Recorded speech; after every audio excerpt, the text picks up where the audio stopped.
Dimanapun engkau berada, Shalom GBI Home Fiducia. Apa kabarnya? Haleluya, puji Tuhan. Satu hal yang saya mau katakan begini, saudara. Kita tidak pernah bisa memilih kapan badai itu datang. Tapi kita bisa memilih ketika badai itu datang, mata kita tetap tertuju kepada Tuhan. Amin. Amin. Mungkin sangat sulit untuk kita bersyukur di situasi yang terpuruk, di situasi kritis. Tapi itu bukan alasan bagi kita untuk tidak menyembah Tuhan. Itu bukan alasan bagi kita untuk kecewa sama Tuhan. Itu bukan alasan bagi kita untuk meninggalkan Tuhan. Karena kita tahu kasih setia Tuhan tetap besar sampai. Amin. Puji Tuhan. Mari kita tundukkan kepala dan kita berdoa. Kita siapkan hati kita untuk masuk dalam ibadah kita pagi hari ini. Biarlah ada urapan Roh Kudus melawat setiap kita. Biar pagi ini kita merasakan sesuatu yang dahsyat yang Tuhan kerjakan bagi kita. Oh rabashika dalakadala basande harala kodabase. Kami angkat tangan kami memberkati setiap jemaat Tuhan yang ada di rumah-rumah pagi hari ini, Tuhan, yang sedang melakukan ibadah online. Kami tahu bahwa Roh Kudus tidak bisa dibatasi oleh apapun. Ketika Roh Kudus bekerja, setiap jemaat Tuhan dilawat oleh Tuhan. Setiap jemaat Tuhan dipulihkan, dikuatkan, dibangkitkan imannya kembali, Tuhan. Terima kasih pagi hari ini. Kami mau berikan pujian penyembahan kami yang terbaik untuk menyenangkan hati-Mu. Kami mau menyatakan cinta kami kepadamu, Tuhan. Kami mengasihi-Mu lebih dari apapun. Terima kasih, Tuhan. Bertahtalah di atas puji-pujian setiap jemaat-Mu pagi ini. Segala pujian, syukur, hormat hanya bagi-Mu. Terima kasih Tuhan Yesus. Haleluya. Mari jemaat Tuhan yang siap untuk memuji menyembah Tuhan lebih lagi, sama-sama kita katakan amin. Kita berikan tepuk tangan yang terbaik bagi Dia. Sorakan haleluya. Haleluya. Kita angkat lagu pujian ini. Sungguh besar setiamu Tuhan. Oh terima kasih Yesus. Terima kasih. Terima kasih Tuhan.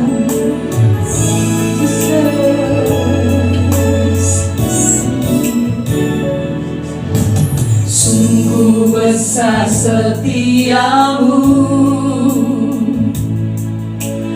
nyata di sepanjang hidupku. Darah-Mu telah layakkan kehidupan kami. Yes, haleluya. Tiada kata yang bisa lukiskan indahnya Kau Tuhan. Darah-Mu telah layakkan kehidupanku. Katakan ku tinggikan Tuhan. Haleluya. Ku tinggikan Engkau melebihi segalanya, lebih dalam ku menyembah dalam roh dan kebenaran. Ku tinggikan Engkau Tuhan melebihi segalanya, lebih dalam ku menyembah dalam roh dan kebenaran selamanya. Mari kita angkat lagu ini sekali lagi dari awal. Katakan sungguh besar setiamu. Sungguh besar setiamu. Terima kasih Tuhan untuk kasih setiamu. Nyata di sepanjang hidupku. Darah-Mu telah layakkan kehidupanku.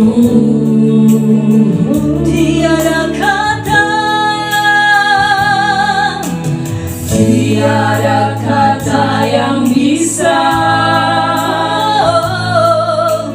lukiskan indahnya Kau Tuhan. Bagimu segala pujian Tuhan.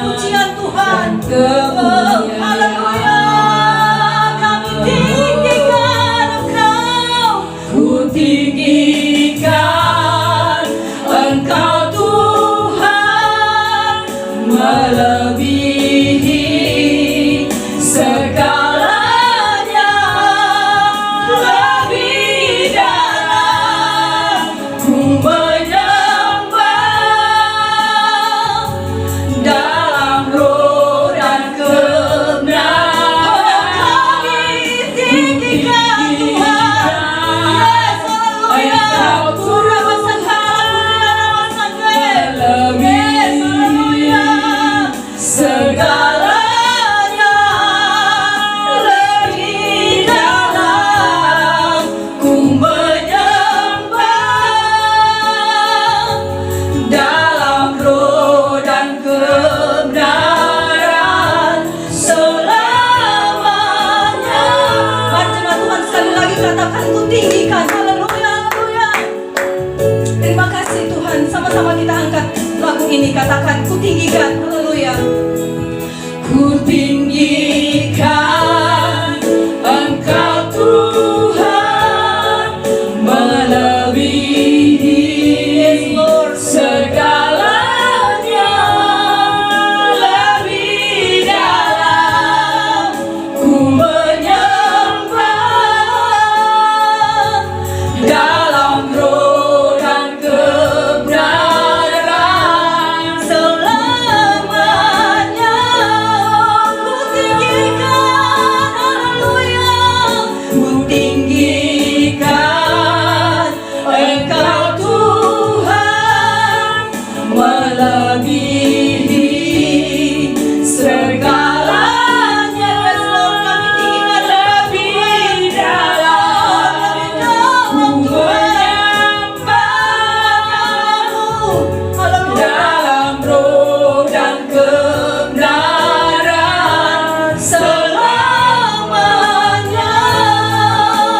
Dalam roh dan kebenaran. Dalam roh dan kebenaran selamanya. Sekali lagi katakan dalam roh dan kebenaran. Haleluya. Dalam roh dan kebenaran Selamanya. Berikan tepuk tangan yang terbaik. Oh, haleluya. Tinggikan Tuhan. Menyembahmu. Mari Tuhan, Tuhan angkat suara. Naikkan ucapan syukurmu. Sebab kasih setia Tuhan besar. Setiap kita. Oh, haleluya.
Urapa takasi kadang kadang masih.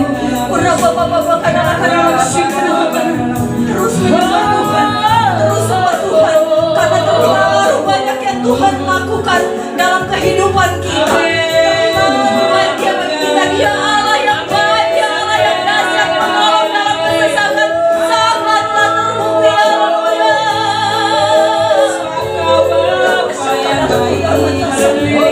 Thank you, Abba Father. Thank you, Holy Spirit. Terima kasih Tuhan.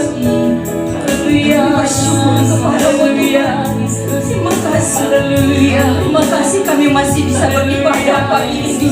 Semua karena kemurahan Tuhan. Kami masih bisa memuji menyembah Tuhan dengan bebas. Itu anugerah-Mu Tuhan. Kami masih diberi nafas hidup yang sehat. Thank you Jesus. Thank you. Kami berterima kasih kepadamu Tuhan. Kami masih punya keluarga yang baik, makan minum pakaian yang cukup. Thank you Jesus. Terima kasih Engkau dahsyat. Terima kasih Tuhan. Biarlah segala pujian, syukur, hormat, kemuliaan hanya bagimu Tuhan. Terima kasih Tuhan Yesus. Terima kasih. Di dalam nama Yesus kami akan masuk lebih lagi Tuhan untuk mendengarkan kebenaran firman-Mu. Terima kasih Tuhan. Haleluya. Mari jemaat Tuhan sama-sama kita katakan amin. Kita berikan tepuk tangan bagi Allah kita. Haleluya. Haleluya. Puji Tuhan. Siapkan hati kita untuk kita mendengarkan kebenaran firman Tuhan yang akan disampaikan oleh hambanya yang diurapi oleh Tuhan. Amin saudara. Mau diberkati lewat kebenaran firman Tuhan? Mari jemaat Tuhan yang mau siap untuk mendengarkan firman Tuhan, sama-sama kita katakan amin. Tepuk tangan yang terbaik. Haleluya, haleluya, haleluya. Kita siapkan hati.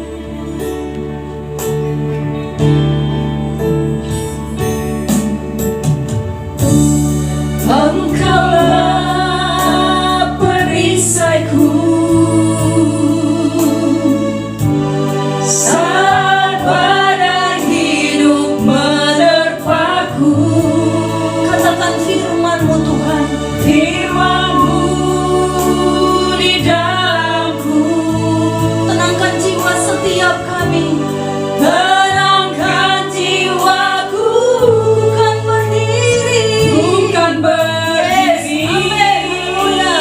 di tengah badai dengan kekuatan yang Kau berikan.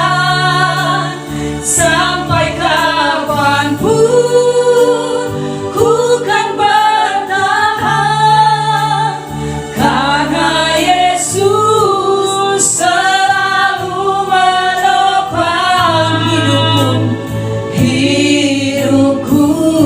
Mari jemaat Tuhan kita angkat lagu ini dari awal, sama-sama katakan Engkaulah perisaiku.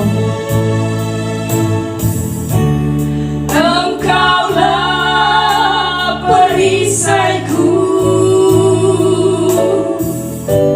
saat badai hidup menerpaku. Oh firman-Mu, Firman-Mu di dalamku, tenangkan jiwa setiap kami Tuhan. tenangkan jiwaku, ku kan berdiri di tengah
tempat ini Tuhan, siap untuk mendengarkan kebenaran firman-Mu.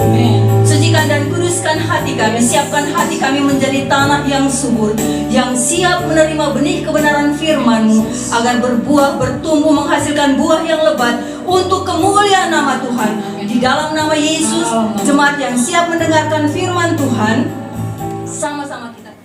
Shalom saudara-saudara terkasih di dalam Kristus Yesus. Bertemu lagi dengan saya Beni Budianto dalam program streaming hari ini. Saya percaya saudara ada dalam lindungan Tuhan dan kekuatan kesehatan menjadi bagian saudara, sehingga saat ini kita boleh bertemu meskipun secara online. Sebelum kita merenungkan kebenaran firman Tuhan, mari kita berdoa minta pimpinan Roh Kudus menyertai kita, sehingga pada saat kita merenungkan firman Tuhan, kita membuka hati dan firman itu menguatkan kita. Haleluya. Kami bersyukur kami ada karena anugerah-Mu Tuhan. Terima kasih karena penyertaan Tuhan hari lepas hari sampai saat ini kami boleh ada semua karena anugerah-Mu. Sebentar kami akan merenungkan kebenaran firman-Mu. Pimpinan sertai kami semua Tuhan, supaya kami boleh menjadi pribadi yang siap dibentuk oleh kebenaran firman Tuhan. Pakai hamba-Mu yang penuh dengan kelemahan ini, sehingga setiap kata yang keluar dari bibir rada hamba-Mu ini bukan hanya sekedar perbenaran kata dari manusia, tetapi itu semua berasalnya daripada hati Tuhan. Sehingga melalui kebenaran ini kami boleh dipulihkan, dikuatkan, diteguhkan, dan menjadi pribadi yang semakin mengasihi Tuhan. Berkaryalah Tuhan melalui hamba-Mu, karena kami sudah berdoa di dalam nama Tuhan Yesus. Yang siap merenungkan firman Tuhan katakan bersama, amin. Haleluya. Saudara, di dalam dunia ini segala sesuatu berubah dengan cepat, dan tidak ada yang mutlak terjadi di dalam dunia ini selain dari perubahan itu sendiri. Saudara berubah, saya berubah. Secara jasmani kita berubah. Dari mulai kita kecil sampai kita dewasa, sampai saat ini kita ada sebagaimana kita ada. Perubahan pasti terjadi di dalam kehidupan kita. Hari ini kita berbicara tentang satu tema yang menarik, kasih Tuhan mengubah hidup kita. Pertanyaan yang sederhana yang harus kita renungkan saudara, apa yang dapat mengubah hidup kita? Apa yang dapat mengubah hidup kita sehingga kita dapat hidup berkenan kepada Tuhan? Apakah kekayaan atau kemiskinan dapat mengubah kita menjadi pribadi yang semakin berkenan kepada Tuhan? Saya melihat bahwa orang-orang yang mengalami perubahan dalam hal kekayaannya mungkin menjadi semakin kaya, semakin banyak hartanya. Belum tentu orang itu semakin hidup berkenan kepada Tuhan. Bahkan seringkali kita mendapati banyak orang-orang yang diberkati Tuhan malah lupa Tuhan, saudara. Bukan berarti orang kaya tidak dapat hidup dekat dengan Tuhan, tetapi kadangkala kekayaan membuat seseorang memiliki hidup yang semakin jauh daripada Tuhan. Pada saat seseorang mengalami kemiskinan, kadangkala kita mendapati juga banyak orang bersungut-sungut dan pada akhirnya meninggalkan Tuhan. Meskipun ada juga orang-orang pada saat mengalami kesusahan, kesulitan di dalam hidupnya, mereka mencari Tuhan, mereka sungguh-sungguh berdoa kepada Tuhan.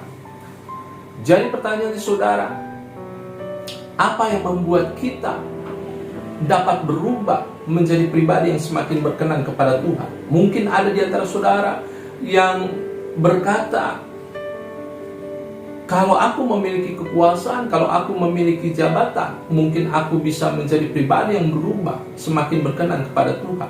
Nyatanya saudara, banyak orang yang tadinya tidak memiliki jabatan, kekuasaan, ia setia kepada Tuhan, tetapi pada saat ia memiliki kekuasaan, jabatan, ia semakin jauh daripada Tuhan. Atau mungkin ada orang berkata, kalau aku memiliki pasangan hidup, tentunya aku semakin dekat kepada Tuhan, karena pasanganku dapat saling menguatkan di dalam Tuhan. Itu dapat terjadi. Tetapi kadangkala banyak orang-orang yang tadinya belum memiliki pasangan, dia dekat kepada Tuhan, tetapi pada saat ia memiliki pasangan hidup, itu tidak membuat ia semakin dekat kepada Tuhan. Jadi pertanyaan ini saudara memiliki jawaban yang sungguh-sungguh amat luar biasa, bahwa perubahan hidup dapat kita alami semakin berkenan kepada Tuhan pada saat kasih Tuhan menyertai kehidupan kita, pada saat kita mengalami kasih Tuhan di dalam hidup kita. Karena hanya kasih Tuhan yang dapat mengubah hidup kita menjadi pribadi yang berkenan kepada Tuhan. Efesus 1 ayat 5 berkata, dalam kasih Ia telah menentukan kita dari semula oleh Yesus Kristus untuk menjadi anak-anaknya sesuai dengan kerelaan kehendak-Nya. Dalam kasih Tuhan, kita telah ditentukan dari semula oleh Yesus Kristus untuk menjadi anak-anak-Nya. Artinya, di dalam kasih Tuhan, kita sudah ditentukan menjadi anak-anak Tuhan, orang-orang yang diubahkan oleh Kristus Yesus menjadi pribadi yang baru, menjadi manusia yang baru, dan dengan kekuatan dari Roh Kudus kita dapat hidup berkenan kepada Tuhan, sehingga kasih Tuhanlah yang dapat mengubah seseorang menjadi pribadi yang semakin berkenan kepada Tuhan. Jadi apakah hanya kasih Tuhan yang dapat mengubah hidup seseorang? Karena kenyataannya saudara, banyak orang Kristen yang rajin ke gereja, banyak orang Kristen yang mengatakan bahwa ia mengalami perjumpaan dengan Tuhan secara pribadi, tetapi toh hidupnya tidak sama, tidak berubah. Hidupnya masih sama dengan orang-orang yang ada di dalam dunia ini yang berpikir secara duniawi. Padahal sesungguhnya hanya kasih Tuhanlah yang dapat mengubah hidup seseorang menjadi baru di dalam Dia. Seperti firman Tuhan berkata 2 Korintus 5 ayat 17. Jadi siapa yang ada di dalam Kristus, ia adalah ciptaan baru, yang lama sudah berlalu, sesungguhnya yang baru sudah datang. Harusnya orang-orang yang ada di dalam Kristus, harusnya orang-orang yang sudah meresponi keselamatan yang ada di dalam Kristus, mereka harusnya menjadi pribadi yang baru, yang menghidupi manusia baru di dalam Kristus, sehingga perubahan terjadi, sehingga karakter-karakter baru yang seperti Kristus dihasilkan melalui pertobatan, melalui perjalanan bersama dengan Kristus di dalam manusia barunya. Banyak dari orang-orang percaya, banyak dari jemaat Tuhan, mereka hidup masih sama seperti sebelum mengenal Kristus. Pada saat mereka menerima Kristus, mereka berapi-api, mereka memiliki kegairahan untuk datang ke hadirat Tuhan. Tetapi pergumulan hidup, masalah, problema yang menerpa mereka, membuat mereka semakin hari semakin padam rohnya untuk terus mencari Tuhan. Dan pada akhirnya mereka menjadi pribadi-pribadi yang tidak berubah menjadi seperti Kristus. Hidup mereka masih sama, karakter mereka belum diubahkan. Semakin hari mereka sama dengan dunia. Saya percaya kerinduan saya dan saudara adalah menjadi pribadi yang semakin hari semakin berkenan kepada Tuhan, mengalami perubahan hidup yang semakin hari semakin seperti Kristus, supaya hidup kita menjadi hidup yang menyenangkan hati Tuhan. Jadi bagaimana caranya agar kita mengalami kasih Tuhan yang mengubah hidup kita? Karena kenyataannya banyak orang-orang yang berlabel Kristen pun tidak mengalami kasih Tuhan yang mengubah hidupnya menjadi pribadi yang semakin seperti Kristus.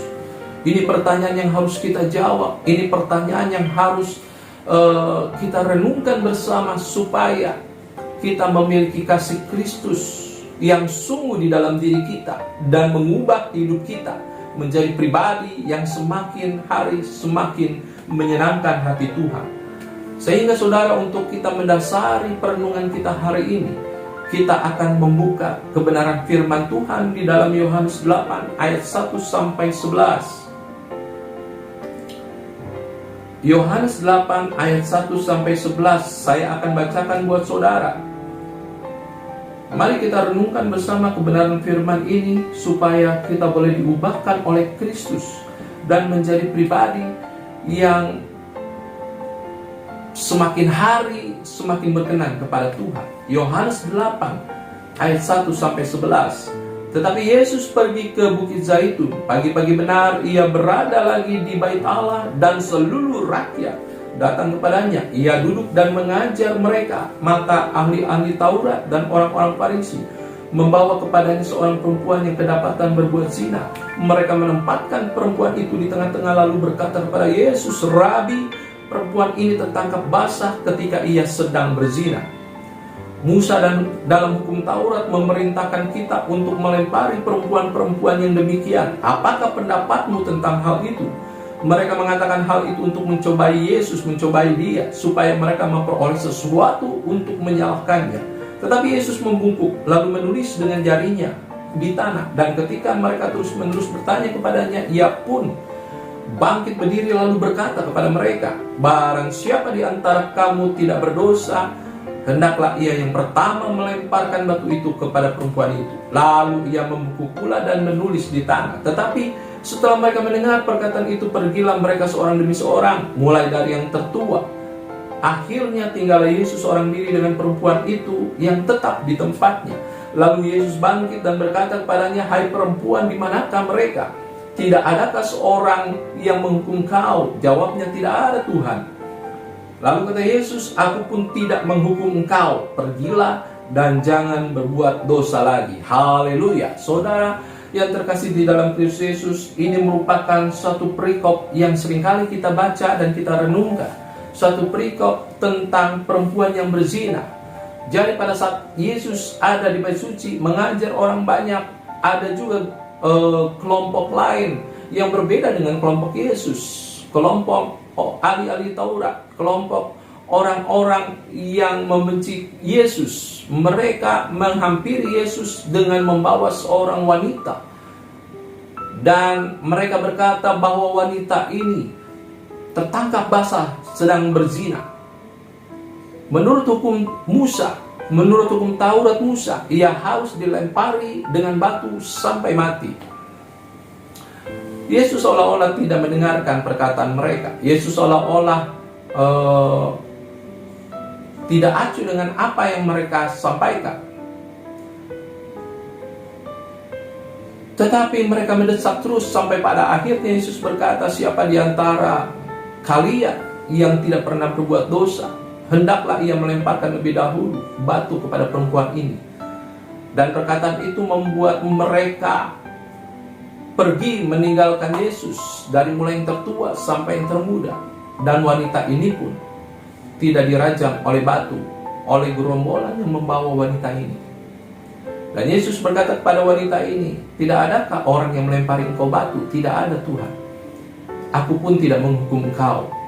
Pergilah dan jangan buat dosa lagi mulai sekarang." Haleluya. Saudara-saudara yang terkasih di dalam Kristus Yesus, mari kita coba renungkan perikop yang sudah kita baca ini, saudara. Bagaimana seseorang wanita yang memiliki pekerjaan mungkin yang tidak baik saat itu, dan pada saat ia melakukan pekerjaannya, wanita ini tertangkap basah. Dan apa yang terjadi, saudara? Banyak orang yang memaksa wanita ini untuk mereka antar pada Yesus dengan tujuan supaya mereka mendapati kesalahan pada saat Yesus meresponi apa yang mereka katakan. Saudara-saudara terkasih di dalam Kristus Yesus, peristiwa ini memberi kita pelajaran yang luar biasa bahwa wanita yang tertangkap basah ini sesungguhnya tidak memiliki daya upaya untuk membela diri. Tetapi pada saat Yesus berkata kepada wanita ini akhirnya mengalami pemulihan di dalam hidupnya. Karena apa saudara? Karena kehidupan yang kedua diperoleh wanita ini. Ia tidak jadi dirajam oleh batu. Ia tidak jadi menemui kebinasaan di dalam tubuhnya. Dan ia tetap hidup. Dan ia tetap melakukan aktivitasnya. Tetapi saya percaya ada perubahan yang luar biasa terjadi di dalam kehidupan wanita ini. Karena apa saudara? Karena ia menyadari bahwa kebaikan Tuhanlah yang ia rasakan saat itu, dan kasih Tuhanlah yang menjumpai dia dan mengubah hidupnya. Ada 3 rahasia Alkitabiah untuk kita dapat mengalami kasih Tuhan yang mengubah hidup kita. Mari kita buka hati kita supaya kebenaran-kebenaran firman ini menjadi kekuatan untuk kita boleh diubahkan oleh Tuhan menjadi pribadi yang semakin berkenan kepada Tuhan. Karena sejatinya saudara, kasih Tuhanlah yang mengubah kehidupan saudara dan saya menjadi pribadi yang semakin berkenan kepada Dia. Saudara-saudara terkasih di dalam Kristus Yesus, poin yang pertama untuk kita dapat mengalami kasih Tuhan yang mengubah hidup kita, kita harus menyerah dan berserah kepada Tuhan. Menyerah dan berserah hanya kepada Tuhan, bukan kepada pribadi yang lain. Ayat yang keempat dari Yohanes 8 berkata, lalu berkata kepada Yesus, Rabi, perempuan ini tertangkap basah ketika ia sedang berbuat zina. Kita tidak mendapati perkataan yang keluar dari wanita yang dituduh berbuat zina ini. Saya percaya wanita ini sudah sangat terdesak, tidak ada lagi upaya untuk membela diri. Dia hanya menyerahkan dirinya kepada orang-orang yang ada di sekitar itu, kepada Yesus yang ada di hadapannya. Karena memang tidak ada keberanian atau tidak ada hal yang dapat membuat ia memiliki keberanian untuk membela dirinya, saudara. Menyerah dan berserah kepada Tuhan artinya kita harus menyadari bahwa kita adalah manusia berdosa. Wanita ini menyadari bahwa dirinya adalah pribadi yang patut menerima hukuman sesuai dengan kitab hukum Taurat Musa. Wanita ini menyadari bahwa apa yang dilakukannya adalah sesuatu yang tidak baik, berdosa di hadapan Tuhan. Kadangkala saudara, yang membuat kita tidak mengalami kasih Tuhan yang mengubah hidup kita adalah karena kita tidak menyadari bahwa kita adalah manusia berdosa. Firman Tuhan berkata di dalam Roma 3 ayat 23, karena semua orang telah berbuat dosa dan telah kehilangan kemuliaan Allah.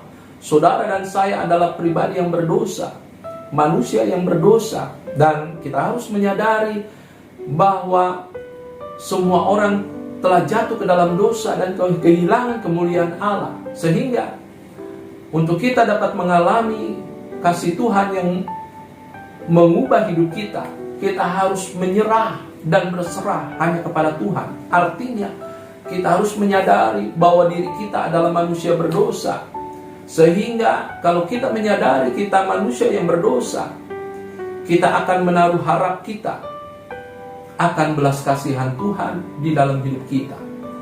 Wanita ini saudara, dia menyadari bahwa dirinya adalah pribadi yang berdosa dan layak dihukum mati pada saat itu. Ia menyerah, tetapi ia menaruh belas kasihan. Ia menaruh harap akan belas kasihan Tuhan terjadi di dalam hidupnya. Karena apa saudara? Karena pada saat itu banyak orang-orang yang ingin mencobai Yesus dengan peristiwa itu. Sehingga reaksi Yesus, jawaban Yesus menjadi hal yang sangat penting. Bukan hanya bagi wanita ini, tetapi bagi orang-orang yang ada sekitar itu, saudara. Tetapi wanita ini memiliki harapan bahwa jawaban Yesus meluputkan dia dari maut karena dirajam oleh batu. Menaruh harap akan belas kasihan Tuhan. Dan luar biasanya saudara, orang yang menaruh harap kepada Tuhan tidak pernah dikecewakan. Glory bagi nama Tuhan. Mari kita baca di dalam Matius 10 ayat 47. Ketika didengarnya bahwa itu adalah Yesus orang Nazaret, mulailah ia berseru, Yesus anak Daud, kasihanilah aku. Ini perkataan dari Bartimius, anak Timius, pengemis buta yang ada di pinggir jalan. Pada saat Yesus melintas di dekat dia, ia berteriak dengan keras, Yesus anak Daud, kasihanilah aku. Yesus anak Daud, kasihanilah aku.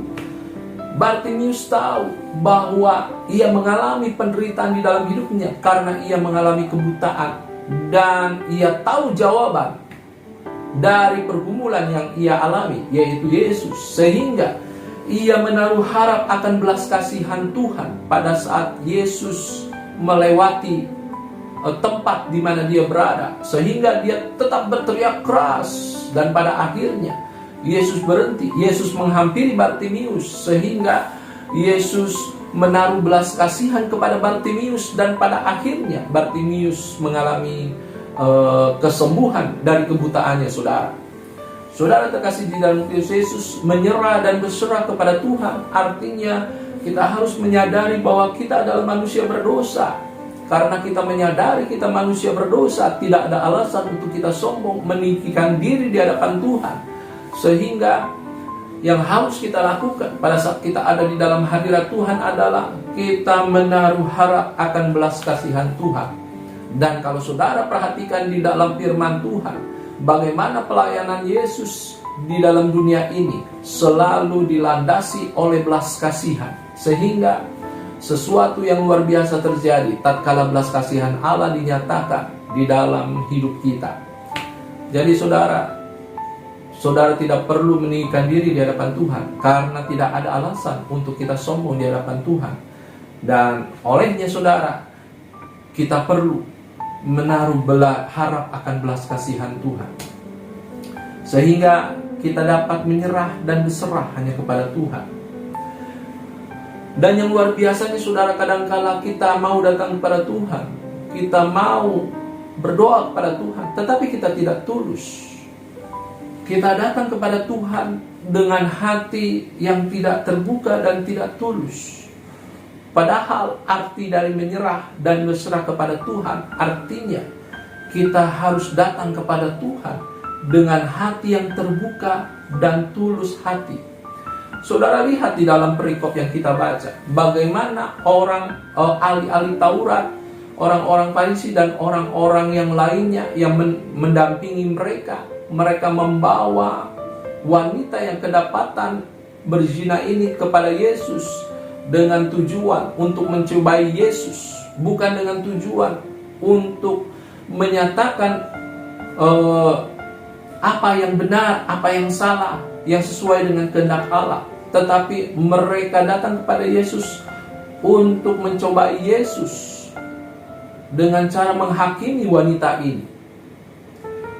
Tanpa kita sadari, kadangkala kita datang kepada Yesus seperti ahli-ahli Taurat ini. Kita datang dengan hati yang tidak tulus.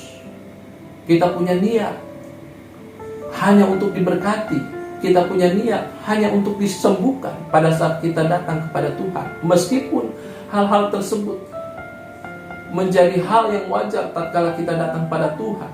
Kita menaikkan kerinduan-kerinduan, kita menaikkan doa-doa kita. Tetapi yang luar biasa saudara, kalau saudara dan saya datang kepada Tuhan, bukan hanya kita merindukan berkat-berkatnya, tetapi kita merindukan Dia. Kita merindukan bertemu dengan Dia secara pribadi. Dan itu juga yang Dia rindukan Allah bagi manusia, bagi orang percaya. Dia rindu bersekutu dengan kita. Dia rindu kita datang kepada Dia dengan hati yang terbuka dan tulus hati. Tidak ada motivasi-motivasi lain untuk datang kepada Tuhan selain daripada menikmati hadirat Tuhan, selain daripada mencari wajah-Nya. Hari ini kita belajar untuk kita boleh menjadi pribadi yang menyerah dan berserah kepada Tuhan. Karena nyatanya saudara, kita adalah manusia yang lemah. Kita adalah orang-orang yang berdosa yang harusnya kita mengalami hukuman akibat dosa itu. Dan tidak ada hal yang dapat kita banggakan pada saat kita ada di dalam hadirat Tuhan. Sehingga ini yang harus kita lakukan. Kita harus menyadari bahwa kita adalah manusia berdosa di hadapan Dia. Dan kita harus menaruh harap belas kasihan akan Dia, dari Dia. Karena sejatinya kita adalah orang-orang yang harus dibelas kasihani oleh Tuhan. Dan kita harus datang kepada Dia dengan hati yang terbuka dan hati yang tulus. Sehingga kita benar-benar menjadi pribadi yang menyerah dan berserah kepada Tuhan. Sehingga kasih Tuhan akan dinyatakan dalam hidup kita. Dan itu akan mengubah hidup kita menjadi pribadi yang semakin berkenan kepada Tuhan. Poin yang kedua saudara, untuk kita menjadi pribadi yang mengalami kasih Tuhan yang mengubah hidup, kita harus hidup di dalam kebenaran. Artinya tidak lagi hidup dalam dosa. Firman Tuhan berkata di dalam Yohanes 8 ayat 11, jawabnya tidak ada Tuhan. Lalu kata Yesus, aku pun tidak menghukum engkau, pergilah dan jangan berbuat dosa lagi mulai dari sekarang. Ini menjadi satu kalimat yang melegakan wanita ini. Karena apa saudara? Karena ia terlepas dari hukuman yang harusnya ia alami saat itu. Tetapi Yesus menegaskan kepada wanita ini, pergilah dan jangan berbuat dosa lagi. Yesus menegaskan supaya wanita ini jangan lagi hidup dalam dosa. Kalau ia sudah mengalami kesempatan kedua di dalam hidupnya, ia harus mempergunakannya dengan baik, tidak lagi di dalam dosa. Saudara, kita adalah orang-orang yang telah ditebus oleh darah Kristus. Satu penebusan yang luar biasa sehingga kita mengalami hidup di dalam Dia. Kita mengalami pembenaran di dalam Kristus. Artinya kita adalah orang-orang yang dilayakkan untuk masuk dalam hadirat Tuhan. Dan kesempatan ini harus kita gunakan dengan sebaik-baiknya. Dengan cara apa? Hidup di dalam kebenaran Tuhan. Hidup di dalam kebenaran Tuhan artinya kita tidak mau lagi hidup di dalam dosa dan perhambaan akan dosa seperti sebelum kita mengenal Kristus. Ini menjadi hal yang penting saudara, untuk kita tidak lagi hidup dalam dosa. Karena apa saudara? Karena dosa adalah hal serius yang dapat menghancurkan hidup manusia. Dosa adalah hal serius menghancurkan hidup saudara dan saya. Sehingga kita harus benar-benar lagi menyadari bahwa kita tidak boleh lagi main-main dengan dosa. Kita harus hidup di dalam kebenaran Tuhan. Kita tidak boleh lagi hidup di dalam dosa dan pelanggaran kita kepada Tuhan. Firman Tuhan berkata di dalam Roma 6 ayat 23, sebab upah dosa ialah maut, tetapi karunia Allah ialah hidup yang kekal dalam Kristus Yesus Tuhan kita. Amin. Sebab upah dosa ialah maut, artinya terpisah dengan Allah selama-lamanya. Upah dosa ialah maut, artinya mengalami hukuman kekal di neraka. Upah dosa ialah maut, artinya kita tidak mengalami sukacita damai sejahtera Allah. Kita tidak mengalami hubungan yang intim bersama dengan Tuhan. Kita tidak mengalami satu keadaan di mana kita dapat bertemu secara muka dengan pencipta kita, yaitu Yesus Kristus yang kita sembah. Jadi saudara, firman Tuhan menegaskan kepada kita bahwa dosa adalah hal serius yang dapat menghancurkan hidup manusia. Sehingga kita tidak boleh lagi hidup di dalamnya. Karena kita sudah dibebaskan, kita sudah dipindahkan dari kegelapan menjadi terang. Kita sudah dipindahkan dari hukuman menjadi keselamatan. Sehingga kita harus hidup sesuai dengan kebenaran firman Tuhan. Ini berarti saudara, kita harus menyadari sebagai orang-orang yang berdosa, kita tidak boleh menghakimi orang lain. Karena hanya Tuhan yang layak menghakimi dan menilai hidup kita. Tidak lagi hidup dalam dosa, artinya kita hidup di dalam kebenaran Tuhan. Hidup di dalam kebenaran Tuhan artinya kita tidak lagi menjadi pribadi yang dapat dengan mudah mempersalahkan orang lain, menunjuk kesalahan orang lain. Karena kita tahu, kita pun orang-orang yang berdosa, dan kita pun orang-orang yang mengalami pembenaran karena anugerah Tuhan melalui pengorbanan Yesus Kristus di atas kayu salib. Sehingga kita harus menjadi pribadi yang benar-benar menyenangkan hati Tuhan.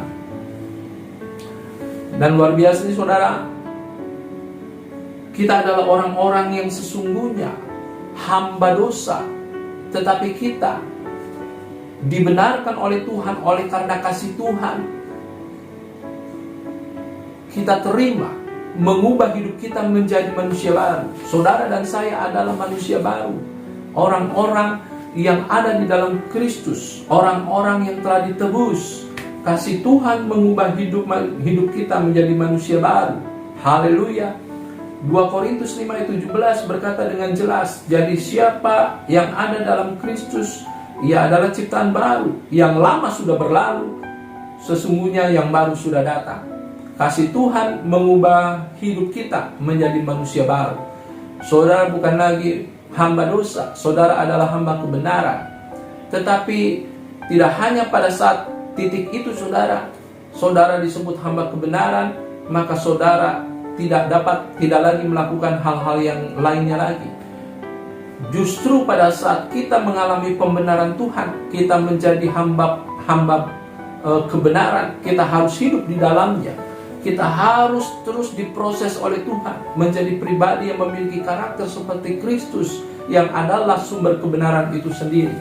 Sehingga hamba kebenaran artinya orang-orang yang harus hidup di dalam kebenaran Tuhan, yang harus mengubah hidupnya sesuai dengan kebenaran Tuhan, seperti yang firman Tuhan katakan. Supaya apa saudara? Supaya hidup kita berpadanan dengan panggilan kita sebagai orang percaya. Glory bagi nama Tuhan. Dan poin yang ketiga terakhir, untuk kita dapat mengalami kasih Tuhan yang mengubah hidup, kita harus berkomitmen untuk hidup dalam kehendak Bapa. Yohanes 8 ayat 11 yang tadi sudah kita baca, saya bacakan sekali lagi buat saudara. Jawabnya, tidak ada Tuhan. Lalu kata Yesus, aku pun tidak menghukum engkau. Pergilah dan jangan berbuat dosa lagi mulai dari sekarang. Tidak dijelaskan wanita itu setelah meninggalkan Yesus apa yang dia kerjakan. Tetapi saya percaya wanita ini memiliki satu kemerdekaan di dalam dirinya. Dia berani untuk bertindak menjadi pribadi yang semakin berkenan kepada Tuhan. Saya percaya wanita ini mulai menanggalkan manusia lamanya menjadi pribadi yang baru.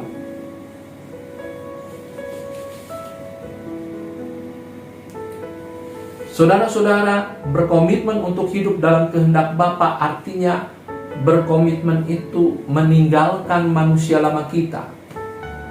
Kalau tadi saya sudah katakan bahwa kasih Tuhan mengubah hidup kita menjadi manusia baru di dalam Dia, kita harus memiliki komitmen untuk menanggalkan manusia lama. Karena tidak mungkin di satu saat yang sama saudara mengenakan manusia lama dan juga mengenakan manusia baru. Untuk dapat saudara mengenakan manusia lama, saudara harus menanggalkan manusia. Untuk dapat memakai manusia baru, mengenakan manusia baru, saudara harus menanggalkan manusia lama saudara. Artinya kita harus punya komitmen untuk menanggalkan perbuatan-perbuatan, untuk menanggalkan kebiasaan-kebiasaan dosa yang merintangi kita untuk datang ke hadirat Tuhan. Menanggalkan manusia lama, karakter-karakter kita yang lama yang tidak berkenan kepada Tuhan, supaya kita dapat mengenakan manusia baru yang diperbarui hari lepas hari menjadi pribadi yang semakin berkenan kepada Tuhan. Efesus 4 ayat 22 berkata, yaitu bahwa kamu berhubung dengan kehidupan kamu yang dahulu harus menanggalkan manusia lama yang menemui kebinasaannya oleh nafsunya yang menyesatkan. Saudara dan saya harus menanggalkan manusia lama dengan kebiasaan yang menyesatkan. Supaya apa? Supaya kita dapat mengenakan manusia baru yang sudah disediakan Allah bagi kita, orang yang percaya kepada Dia. Dan pada saat kita sudah mengenakan manusia baru, saudara, kita harus tahu tujuan hidup kita yang sebenarnya, yaitu melakukan kehendak Bapa di dalam hidup ini. Tidak mungkin kita dapat melakukan kehendak Bapa kalau kita tidak menanggalkan manusia lama. Pada saat kita berkomitmen untuk hidup dalam kehendak Bapa, kita harus mengerti dengan jelas bahwa tujuan hidup kita adalah melakukan kehendak Bapa. Matius 7:21, bukan setiap orang yang berseru Tuhan, Tuhan akan masuk dalam kerajaan surga, melainkan dia yang melakukan kehendak Bapa-Ku yang di surga. Tujuan hidup kita melakukan kehendak Bapa di surga. Untuk dapat melakukan kehendak Bapa di surga, kita harus menanggalkan manusia lama, mengenakan manusia baru, dan hidup di dalam manusia baru kita diperbaharui hari lepas hari. Karakter kita diubahkan menjadi pribadi yang semakin berkarakter seperti Kristus. Pikiran kita diubahkan menjadi pikiran yang seperti Kristus, dan perbuatan-perbuatan kita diubahkan menjadi perbuatan-perbuatan yang menggambarkan bahwa Kristus sudah mengubah hidup kita, sehingga kita benar-benar menjadi pribadi yang memiliki tujuan melakukan kehendak Bapa di surga. Jadi penting artinya untuk menghidupi manusia baru kita dengan tujuan melakukan kehendak Bapa. Karena kehendak Bapa adalah tujuan hidup kita, maka kita harus menghidupi manusia baru kita supaya kita dapat hidup berkenan kepada Tuhan dengan tujuan melakukan kehendak Bapa di surga. Menghidupi manusia baru adalah sesuatu yang tidak mudah, tetapi kekuatan daripada Roh Kudus akan memampukan kita untuk kita hidup di dalam manusia baru kita. Karena sesungguhnya Allah punya rancangan yang terbaik bagi kita. Pada saat kita menerima Kristus, kita diubahkan menjadi ciptaan baru. Pada saat kita diciptakan menjadi manusia baru, kita dipersiapkan Tuhan dengan satu kehidupan yang di dalamnya kita melakukan hal-hal yang baik. Kita melakukan hal yang baik bukan untuk diselamatkan, tetapi kita melakukan hal yang baik karena kita sudah diselamatkan, dan kita menyatakan keselamatan itu melalui perbuatan-perbuatan baik kita, melalui perbuatan-perbuatan yang berkenan kepada Tuhan. Inilah yang disebut dengan menghidupi manusia baru. Manusia lama sudah ditanggalkan dengan karakter-karakter yang jahat, dan manusia baru dijalani kita. Manusia baru kita jalani, kita hidupi, sehingga hidup kita menjadi pribadi yang berubah, menjadi pribadi yang diubahkan oleh Tuhan. Karakter, pikiran, perasaan kita diubahkan menjadi karakter, pikiran, perasaan yang seperti Kristus, sehingga tujuan Kristus pada saat dia melayani di dalam dunia ini, melakukan kehendak Bapa, menjadi tujuan kita juga. Pada saat kita menghidupi manusia baru kita punya tujuan yang sama dengan tujuan Kristus, yaitu melakukan kehendak Bapa di surga. Sehingga kita dapat menjadi pribadi yang berkomitmen untuk hidup dalam kehendak Bapa. Biar kiranya kebenaran firman ini menjadi kekuatan untuk kita lebih lagi mengasihi Tuhan. Kasih Tuhan dapat mengubah hidup kita. Hanya kasih Tuhan yang dapat mengubah hidup kita menjadi hidup yang berkenan kepada Tuhan. Caranya adalah, yang pertama, menyerah dan berserah pada Tuhan. Yang kedua, tidak lagi hidup dalam dosa. Dan yang ketiga, kita harus menjadi pribadi yang berkomitmen untuk hidup dalam kehendak Bapa di surga. Banyak hal yang harus kita kerjakan selama kita hidup. Tetapi intinya saudara, tujuan hidup kita adalah melakukan kehendak Bapa di surga.